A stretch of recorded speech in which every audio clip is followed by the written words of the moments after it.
Good evening and welcome to this special edition of Newscene. I'm Luzelia Caballero. And I'm Jack D'Amicis. Thank you for joining us tonight. We are taking a longer look at some interesting stories around our campus. This first story is one that touched the hearts of everyone here at City College. The murder of one of our very own, Diana Gonzalez. 6 years later, there are new developing cases in the case. As Samantha Cervantes found out, there are many students on campus who aren't even aware that this happened. It was here at City College in October 2010 inside this very bathroom where City College student Diana Gonzalez was brutally murdered by her estranged husband. 37-year-old Armando Perez stabbed her multiple times. Perez was on the run for over a year, but the police caught him and arrested him across the border in Tijuana. But it turns out Perez was representing himself. He pled guilty to a felony for which the maximum punishment is life without parole. But the judgment is now being reversed. In the wake of the recent news coverage, it sparked concern by new City College students who didn't even know this happened on campus. So I'm a student here in San Diego City College, and I was not aware of Diana Gonzalez being murdered here on campus. I feel like it's really tragic that it happened on campus while a lot of people were taking night classes. I feel like it's a tragic, like how she got stabbed so many times. I feel really bad about it. And I didn't even know about it because I just joined this campus. In 2014, students and faculty tried to paint and hang up a mural of Diana, but the administration created a new policy prohibiting permanent art displays. According to the district attorney's office, Perez will be brought back to San Diego for a new trial, but the date has been set. It's a painful memory for Diana's family, and one more they choose not to talk about anymore. Reporting from San Diego City College, Samantha Cervantes, Newscene. Newscene reached out to the district attorney's office for comment, but they denied our request for an interview. Switching gears to politics, we're just a month away from casting our votes for the next commander-in-chief. There are many people who have already decided who they're voting for. Some are still researching the candidates, as John Sanders reporting. The election will be historic no matter who wins. Here at City College, you have anxious voters and undecided voters alike looking to encourage change, whether student or staff. Yes, I will be voting this year. It'll be my first year voting. Yes, this is my first time voting. Yes, I plan on voting this year, but I usually don't make it too public, at least to students, because I don't want to feel like I ostracize half the class. Yeah, I'm planning on voting this year. To make a change, because both of the candidates are like not really good. In my account, they're really not good. So you gotta pick the best one that will make you feel happy, that you can live with for 4 years. The best advice provided was to research the contenders. Definitely in terms of candidates, try to visit their websites because debates are limiting in terms of actually relaying substantive policy information. It's kind of more political theater and kind of tick for tack, kind of one-liners getting out. Some of the issues why I vote is because if you don't vote, you can't make a change. You can't say something and not vote, you know? A lot of laws come from voting. So if you go out there and vote and you get your voice heard, then things will change. But if you're sitting down not voting, how can you expect someone to make a change? So that's the reason why I'm voting. I can't say so because I'm still 40-50, 40-60. Got it. Well, both candidates, they propose two very different opinions and legislatures and laws, but I think in America the choice is clear. If Hillary Clinton wins, it'll mark the first time that a woman assumed the position as president. Or if Donald Trump wins, it'll be the first time that a business entertainment personality has held the title as commander-in-chief.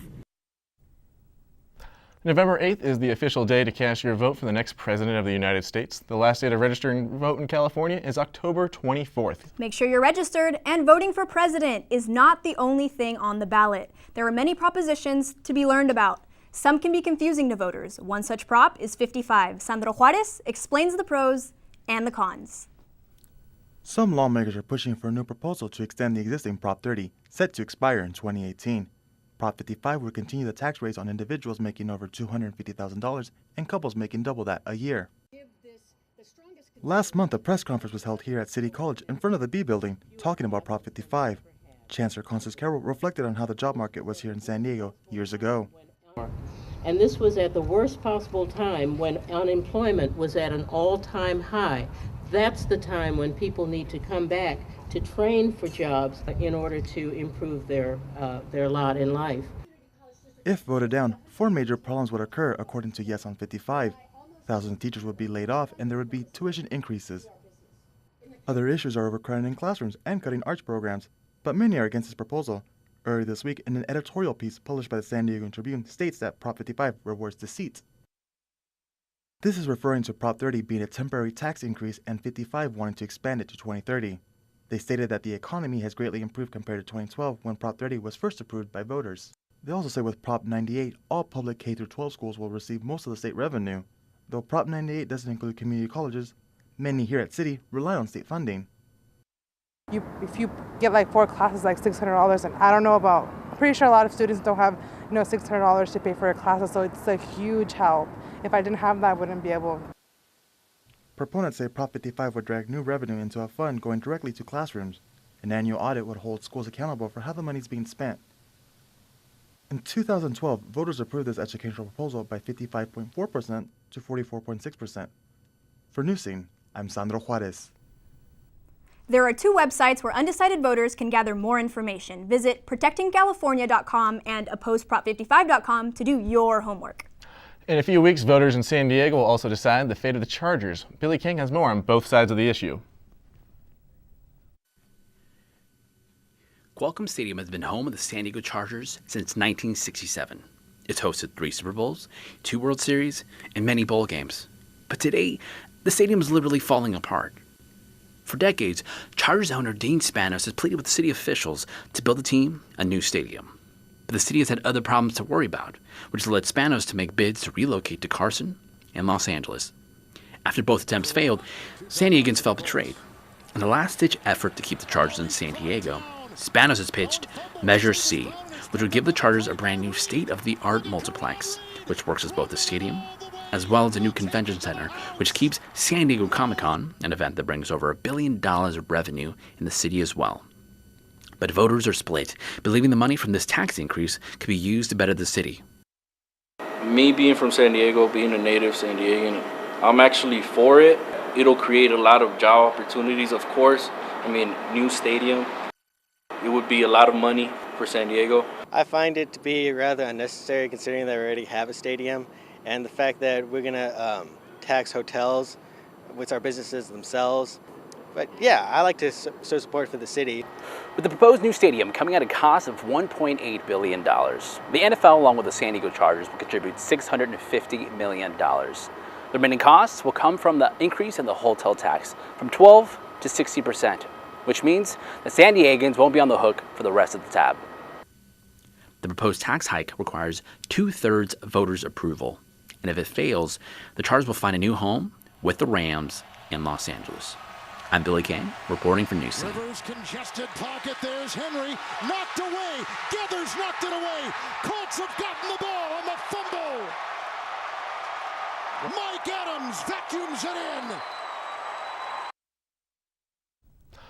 The Chargers have spent $3 million after gathering signatures and campaigning for Measure C. Of course, it's all up to the voters now. Look at you.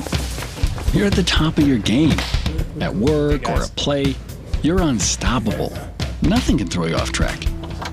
Oh, hey. She's cute. Nice going, man. Things are going great for you. You've earned a night out. Good drinks, good friends. Yeah, we can go ahead and call this a good night. Wait, is that your car? Uh-oh. Not smart. Yeah, I saw that coming.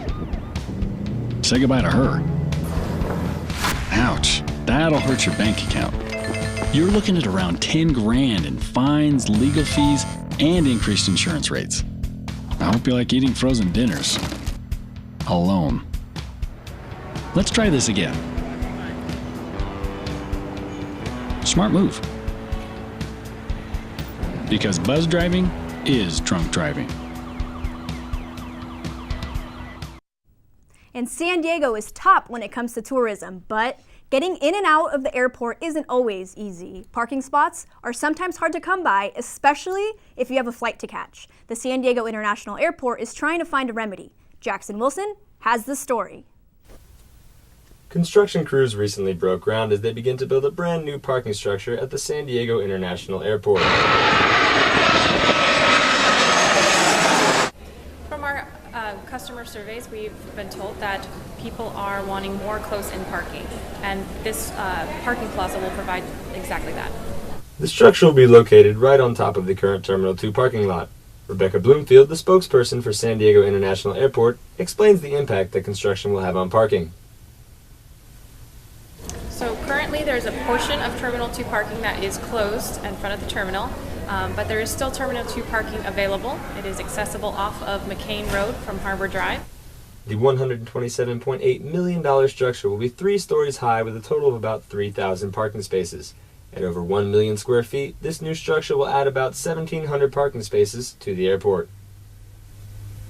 We also have in-lot valet service, so if you find yourself circling around, you are also welcome to use that option.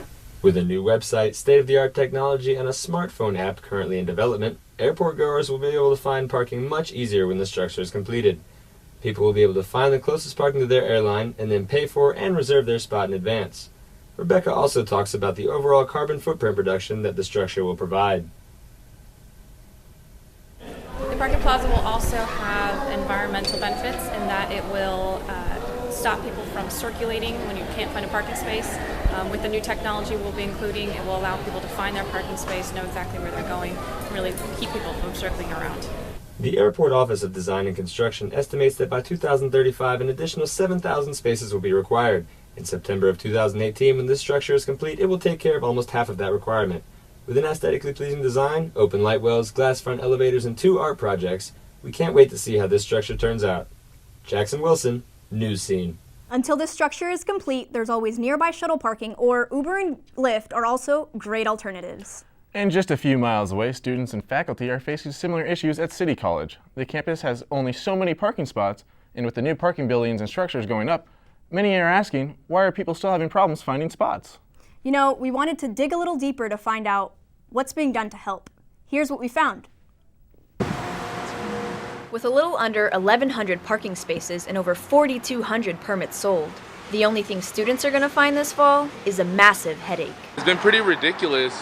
You come in, say 30 minutes, 45 minutes before your class, expecting to find a spot, and then you find 16 to 20 people scavenging through the structure trying to find parking. It turns out there are 4 times as many permits sold as parking spots. Since it is a school, I feel like it should be more accessible, especially since we have so many students. Deborah Piku, the campus parking program supervisor, says at one point the ratio was at a 9-to-1 all-time high, and a 2-to-1 ratio was quickly enforced. That lasted for less than a couple of hours because people were having a conniption that said, well, when I come, there's a parking space. I want to be able to find one. And while some would rather have permits, others are still upset that they cannot find spots. I actually started to break down and cry just because I had missed school a couple days before this, just for the same reason of not being able to find parking. With the ongoing construction, 85 spots have been replaced with trailers, adding to the parking mania.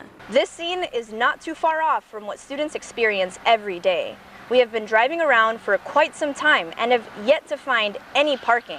Had we had class today, we would have definitely been late. The next best thing is to go to Inspiration Point, which doesn't make things any better as it takes 10 minutes to get from that lot to campus. Not to mention, it's disrupting to professors when teaching. Can't hold the lecture for 15 minutes, until everybody shows up. So people do inevitably miss material at the beginning, and sometimes important stuff. Another concern comes with phantom students who enroll in half-unit courses. They do it to be eligible to purchase a permit and, according to Parking Administration, then head to work downtown. Piku recommends getting an MTS pass for the semester, as it may save time and money in the long run. Students and staff are advised to familiarize themselves with the parking structures and plan ahead to ensure that they make it to school on time. Luzelia Caballero, Newscene. Taking the trolley seems like a great alternative. Let's hope the parking situation gets better soon. And with a large portion of the campus closed this semester due to renovations, students and faculty are feeling the loss of the cafeteria. Food trucks now sit on campus, replacing the cafeteria until renovations are complete.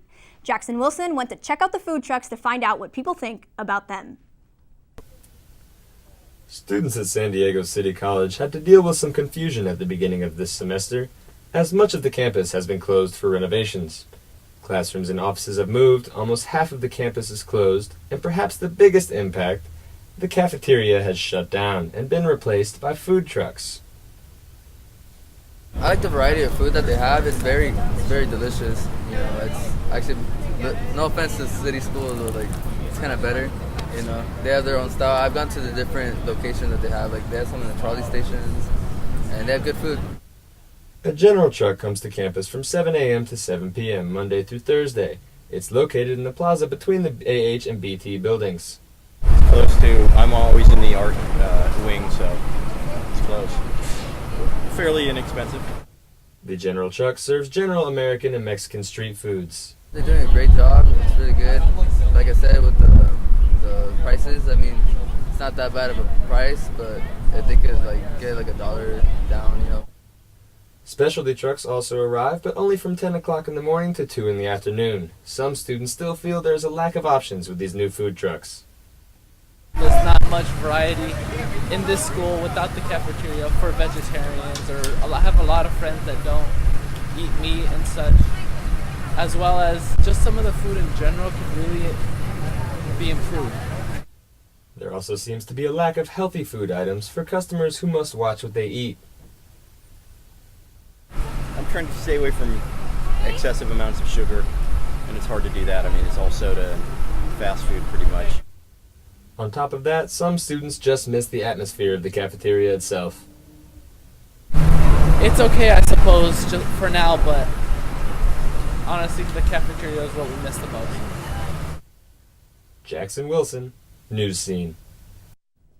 The new cafeteria in the A building should be completed by 2018, so hang in tight. And keep in mind that there are also 2 food markets on campus. One is located in the MS building and the other in the BT building.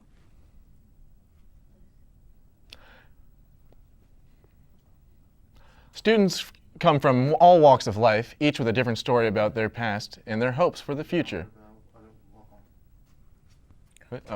Moved here from another country to pursue his dreams. What brought me here to city was because, I really wanted to follow my dreams, as becoming an actor. And I know the only way to do that was, going to college. City College student Hetugumana Dede moved from Southeast Africa 8 years ago. His friends here in San Diego call him Didi. After graduating from San Diego High School, Didi enrolled at City College to study drama, which might sound odd because Didi did not speak a word of English when he arrived to Southern California. However, the language barrier did not stop him, as he recalls his best memory in San Diego came in high school, where he did not speak, but instead sang in front of a large audience. That's when I won first place at the talent show by singing. I didn't even speak that much English at that time, and I sang a song in English and I won first place. That was unbelievable. So when I look back, I'm like, wow, I don't know how I did it, but that's my best memory so far. Life here in the United States has been a big adjustment for Didi and his family. He says his family did not have much money, so he was leaning towards working full-time and not being a college student. What changed his mind, his mother, a scholarship, and a chance to play the sport he loves, soccer. This is what encouraged Didi to follow his dreams of becoming an actor, but he remembers there were times when he wanted to give up. Sometimes even though you're a good student, you get to a moment where you kind of feel like, I don't want to do this. But at the same time, you think about why, the importance of being a student, what do you want to achieve? And then that keeps you going. I just keep thinking, I'm doing this for my family, so I can't let them down. I just gotta keep going. And he continues to keep on going. Didi graduates this spring. I'm gonna be on the front of the camera just like you see me right now, right? That's my plan. David Purdell, Newscene. Didi will attend UCLA to earn his bachelor's degree in theater, and we wish him the best of luck. Go Bruins! And with the new school year back in session, it also means that the fall sports teams are also back in action. David Purdell is here with a season preview of our very own City Knights. At the community college level, a new season means new athletes. For the men's cross-country team, this season also brought new coaches. Head coach Ian Cumming and his assistant Jim Cerveny are looking to run to new heights, and be a contender in the Pacific Coast Conference with a bigger group of runners compared to last season. And on the women's team, Marco Enzures enters his second year as head coach. He is hoping his runners qualify to regionals this year, a place where the team has not been since 2013. Now to the soccer field, the women's team is looking to get back into the swing of things, as last year was a season filled with injuries. According to a few of the sophomores, the new players on the team have a lot of experience, so they are hoping to get more wins this year. The men's team suffered a heartbreaker last year after losing in the first round of the playoffs. This year, the team is focused to accomplish a lot more. This season is my last season, so I really want to accomplish a championship on the conference. So I'm going to push the players, to play their hardest every game. Now, from the field to the court, the women's volleyball team finished with an even 11-11 record last year. And now, with a year under their belts, the sophomores are looking to land in the playoff stages and contend for a conference championship. I'm really excited for the competition. Our team works really well together. The chemistry works really well on the court together, and we work hard. It looks like the Knights are ready for the 2016 season, so be sure to stay tuned for updates. David Purdell, Newscene. For the screen and me. For anyone interested in watching the Knights in action, you can view the upcoming sports schedule by heading to sdcity.edu. Be sure to click on the Athletics tab on the top corner. Every semester, the City College Drama Department puts on a live performance. This time, they chose a material that's hard-hitting, especially for college students given the recent cases of sexual assault crimes on college campuses such as Stanford, Baylor, and Vanderbilt. Reporter Billy King has more. Performing at the Black Box Theater this semester at City College is Good Kids by Naomi Iizuka. It's a play written about sexual assault and social media.